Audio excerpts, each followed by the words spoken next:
In this video we are looking at dividing by 10, 100 and 1000. Before continuing with this video, you need to be comfortable with how to multiply numbers by 10, 100 or 1000. For example, suppose we wanted to work out 57 multiplied by 100. You should be comfortable doing something like this. 57 is 5 tens and 7 units. To multiply by 100, that's the same as multiplying by 10 and multiplying by 10 again. So that means moving it 2 place value columns along to the left. So the 5 goes into the thousands column and the 7 goes 2 place value columns along into the hundreds column. And then we need placeholder zeros in the tens and units in this case. So we end up with 5,700. If you're not sure about what I've done here, then you need to go back to topic N2b. Anyway, let's have a look at our division problems. In the first question, we are doing 30 divided by 10. So we've got 3 tens and 0 units. Now, dividing by 10 is the inverse of multiplying by 10. And it turns out that to divide by 10, instead of moving each digit 1 place value column along to the left, we move it 1 place value column along to the right. It is the inverse, remember.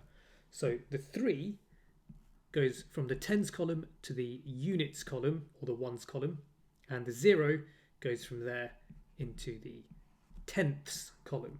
So what we've got is 3.0. Now, we don't need this 0 after the decimal point, so we can just write this as 3. It's just 3 units and no tenths, so there's no need for this 0 in this case. So 30 divided by 10 is just 3. We can do a quick check. Is 3 lots of 10 30? 3 times 10 is 30, yes indeed. So 30 divided by 10 does give us 3. Let's have a look at part B. This time we've got 700 and we want to divide that by 100. So 700 looks like that. Now dividing by 100 will involve moving each digit 2 place value columns to the right. So just like multiplying by 100 meant we move each digit 2 place value columns to the left, dividing by 100 means we move 2 place value columns to the right. So the 7 goes from the hundreds column to the ones or units column. So we get a 7 in there. The 0 goes into the tenths column, so this is 7.0, and this 0 goes into the hundredths column. So we have 7.00. Now we don't need these zeros because all this is telling us is that we've got 7 units, no tenths, no hundredths or anything else. So that's just 7. Let's have a look at C. This time we've got 520 and we want to divide it by 10. Now remember, dividing by 10 involves just moving each digit 1 place value column to the right. So the 5 goes there, the 2 goes there, and the 0 goes there. Remember, we've got our decimal point here between the ones and the tenths column. So 520 divided by 10 is 52.0, and in this case we don't need the 0. We can just leave it as 52. In question D, we are dividing by 100, so that will mean moving each digit 2 place value columns along to the right. So this 7 is going to go from the thousands column, 1, 2, into the tens column. And the 1 ends up in the ones or units column.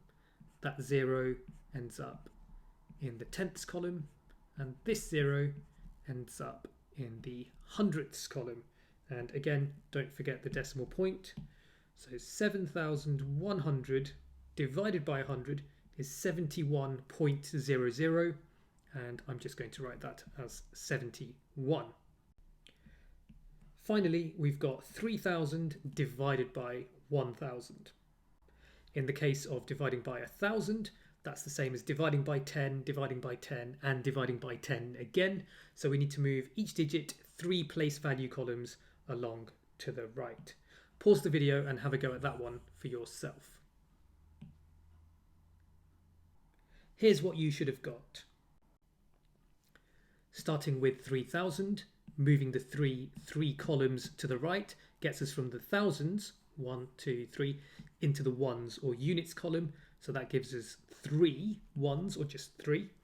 And moving these 3 place value columns each to the right would get them in these place value columns, the tenths, hundredths, and thousandths columns. And don't forget the decimal point. So we have an answer of 3.000, which is just 3.